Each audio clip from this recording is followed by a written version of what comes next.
இன்று சென்னை மாநகரத்தினுடைய பல்வேறு பகுதிகளில் மரியாதைக்குரிய கவர்னருக்கு எதிராக கெட் அவுட் ரவி என்கின்ற போஸ்டரை ஒட்டியிருக்காங்க. அவருக்கு எதிராக ஆர்ப்பாட்டத்திற்கு இன்று மாநிலத்தில் இருக்கின்ற ஆளும் கட்சி ஏற்பாடு பண்ணிட்டு இருக்காங்க. தமிழகத்தினுடைய கவர்னர் திரு RN ரவிக்கு அவர்களுக்கு எதிராக திராவிட முன்னேற்ற கழகத்தினுடைய அரசு நடந்து கொள்வது என்பது இது முதல் முறை அல்ல.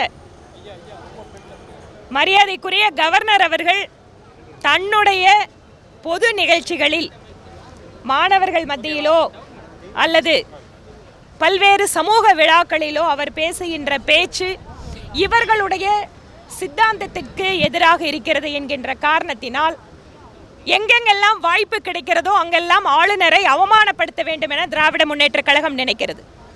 அது மட்டுமல்ல, எப்படியாவது அவரை அச்சுறுத்தி அவருடைய செயல்பாடுகளிலிருந்து பின்வாங்க வைக்க வேண்டும் என மறைமுகமாக ஒரு அழுத்தத்திற்காக இந்த மாதிரி வேலைகளை செய்து கொண்டிருக்கிறார்கள். இந்த ஆர்ம் ட்விஸ்ட் பிராக்டிஸ் அப்படிங்கிறது திமுகவுக்கு புதிதல்ல. கருத்து சுதந்திரம் அல்லது அரசியலமைப்பு சட்டத்திற்கான மரியாதை என்பதிலெல்லாம் எந்த நம்பிக்கையும் இல்லாத திமுக அரசு இப்படித்தான் நடந்து கொள்ளும். இங்கு அரசியல் கட்சிகள் ஆர்ப்பாட்டம் நடத்தினால் கூட, அது கூட்டணி கட்சிகளாக இருந்தால் கூட சமீப காலங்களில் அனுமதி மறுக்கப்படுகிறது. சட்டப்பேரவைக்குள்ளாக மாண்புமிகு சட்டமன்ற உறுப்பினர்கள் பேசுகின்ற பேச்சுக்கள் அல்லது அவர்கள் காட்டுகின்ற எதிர்ப்பை கூட லைவை கட் பண்ணுறாங்க, மீடியாக்கள் போடக்கூடாதுன்னு சொல்கிறாங்க. எமர்ஜென்சி காலத்திற்கு திரும்பவும் திமுக அரசு தமிழக மக்களை எடுத்து சென்று கொண்டிருக்கிறது. அதனால் இந்த போஸ்டர் ஆர்ப்பாட்டம் இவையெல்லாம் கவர்னருக்கு எதிராக ஆர்ப்பாட்டம் அல்ல. இவர்கள் தேசிய கீதத்தை அல்லது அரசியலமைப்பு சட்டத்திற்கு எதிராக நடக்கின்ற போராட்டமாகத்தான் தமிழக மக்கள் பார்ப்பார்கள்.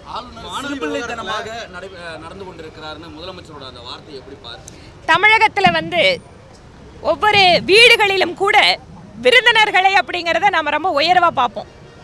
ஆனால் இங்கே ஒரு மரியாதைக்குரிய கவர்னரை வர வைத்து அவர் என்ன கேட்டார்? தேசிய கீதம் பாடப்படணும்னு சொல்கிறாரு. தேசிய கீதம் ஏதோ தமிழகத்து சட்டப்பேரவைக்கு மட்டும் அவர் கேட்குறாரா? திமுக கூட்டணியில் இருக்கின்ற மற்ற மாநிலத்தில் பிஜேபி அல்லாத அரசாங்கங்கள் இருக்குது. கம்யூனிஸ்ட் அரசு இருக்குது, டிஎம்சி அரசு இருக்குது, மற்ற மாநிலங்களுக்கு ஒரு வேறு அரசு இருக்குது. கவர்னர் வருகை புரிகின்ற பொழுதும் அவர் நிகழ்ச்சி முடிந்து செல்கின்ற போதும் தேசிய கீதம் இசைக்கப்படுவது என்பது மரபு. அதனால் அந்த தேசிய கீதம் இங்கு இசைக்கப்பட வேண்டும் என கவர்னர் கேட்கிறார். இதை ஏன் மறுக்க வேண்டும்? தமிழ்தாய் வாழ்த்து பாடக்கூடாதுன்னு கவர்னர் சொல்லலை, அதையும் பாடுவோம், அதுவும் எல்லாத்துக்கும் சொந்தம். ஆனால் தேசிய கீதத்தை பாடுறதுல இவங்களுக்கு ஏன் இவ்வளவு தூரம் எரிச்சல் வருது அப்படின்னு தெரியல. ரெண்டாவது, மரபு அப்படின்னு சொன்னால் கூட தமிழ்தாய் வாழ்த்து அப்படிங்கிறது கூட முதலில் திமுக அரசு வந்தபோது கூட இங்கே கொண்டு வரல. அதற்கு பின்னால நாட்களில் தான் தமிழ்தாய் வாழ்த்தும் இங்கே இசைக்கப்படுகிறது. பெருமை கொள்கிறோம், தமிழ்தாய் வாழ்த்தையும் பாடணும், தேசிய கீதத்தையும் பாடணும். இதுதான் நாங்கள் எதிர்பார்ப்பது. ஆனால் கவர்னர் அவமானப்படுத்தணும், கவர்னர் சொன்னால் நாம ஏன் கேட்கணும் அப்படின்னு நினைக்கின்ற திமுக அரசு இந்த பிரச்சனையை பெரிதாக்குகிறது. இரண்டாவது, இன்று அண்ணா பல்கலைக்கழக பிரச்சனை, பெண்களுக்கு எதிரான பாலியல் கொடுமைகள், பல்வேறு இடங்களில் சட்டம் ஒழுங்கு பாதிப்புக்குள்ளா இருக்கக்கூடிய சூழல், இந்த அரசு இந்தியாவிலேயே அதிகமாக கடன் வாங்குகின்ற அரசாக இருப்பது, இவற்றையெல்லாம் சுட்டிக்காட்டி பேசுவதற்காக சட்டப்பேரவையில் அந்த கவனத்தை எல்லாம் மக்களுடைய கவனத்தை திசை திருப்ப வேண்டும் என்பதற்காக இவர்கள் கவர்னருடன் ஒரு மோதல் போக்கை அதை கையாண்டு அதை மட்டுமே மக்களை பேச வைக்கிறார்கள். உண்மையான மக்கள் பிரச்சனைகளை திசை திருப்புவதற்காக வேண்டுமென்றே திமுக அரசு இந்த பேரவையினுடைய நிகழ்ச்சிகளை ஒரு சாக்காக வைத்துக்கொண்டு மக்கள் கவனத்தை திருப்ப வேண்டும் என்பதற்காக செய்கின்ற முயற்சியாகத்தான் நாங்கள் பார்க்கிறோம். ஆளுநர் உள்ளே வெளியே செல்லும் வரை நேரலை செய்வதுன்றது வழக்கம், பொதிகை தொலைக்காட்சி உட்பட அனைத்து தொலைக்காட்சிகளும். ஆனால் நேற்று நடைபெற்றது தொழில்நுட்ப கோளாறுன்னு சட்டசபையுடைய தலைவர் அப்போ கூறியிருக்கிறாரு. இது பாஜக ஏற்குதா?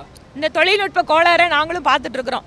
நாங்கள் சட்டப்பேரவையில் பேசினா கூட அது உடனடியாக முழுசாக கிடைக்காது. அதை அவங்க அதை கட் பண்ணி ஒட்டி வெட்டி, நான் கேள்வி கேட்குறேன்னா என்னோட கேள்வியில் கொஞ்சம் மட்டும்தான் வெளியில் வரும், அதுக்கப்புறம் மந்திரி பதில் மட்டும்தான் எங்களுக்கு முழுசாக கிடைக்கும். இதுதான் இவங்களோட வழக்கமான நடைமுறை. நேற்று நீங்கள் எல்லாம் பார்த்துட்டீங்க. நேற்று உங்களுக்கு லைவ் கொடுக்கல, கேட்டால் தொழில்நுட்ப கோளாறு. அது எப்போவெல்லாம் எதிர்கட்சிகள் ஆளுங்கட்சிக்கு எதிராக ஆர்ப்பாட்டம் நடத்தும் போதெல்லாம் தொழில்நுட்ப கோளாறு வந்துடும்.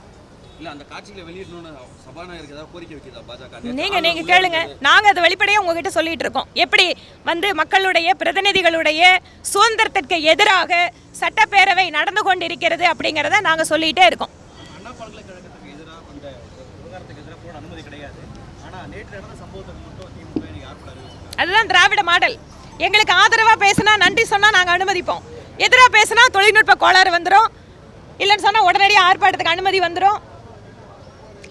நாட்கள் செல்ல செல்ல தங்களுடைய நாட்கள் எண்ணப்படுகிறது என்பதை திமுக அரசு உணர்ந்து கொண்டிருக்கிறது. அதனால தான் மக்கள் பிரச்சனைகளை பற்றி யார் பேசினாலும் இந்த மாதிரி பதட்டம் அடைகிறாங்க. ஜனநாயக ரீதியாக அனுமதி கொடுக்க வேண்டிய போராட்டங்கள் ஆர்ப்பாட்டங்கள் கூட கொடுக்கறது இல்லை. காரணம் என்ன? எங்கே இதை வச்சு மக்கள் ஒன்றாக திரண்டு கொள்வார்கள் அப்படின்னு. நீங்கள் ஒரு மாணவி கருப்பு துப்பட்டா போடுறது கூட பார்த்து இந்த அரசாங்கம் பயப்படுதுன்னா அப்போ அவர்களுக்கு தெரிகிறது தமிழகத்த மக்கள் எந்த அளவிற்கு இந்த அரசின் மீது கோபமாக இருக்கிறார்கள் என்பதை அவர்கள் உணர்ந்து கொண்டிருக்கிறார்கள். அதனால தான் இந்த மாதிரியான எல்லா டாக்டிக்ஸும் பண்ணுறது, எப்போ அந்த அட்டென்ஷன் வந்து டைவர்ட் பண்ணுறது. பிரதமர் நிகழ்ச்சிகளிலும் இந்த கருப்பு குடைப்பிடிப்பது அதெல்லாம் வந்து நீங்கள் தான் கருப்பு ரொம்ப பிடிச்ச ஆளுங்க தானே, விட வேண்டியது தானே, ஏன் பயப்படுறீங்க?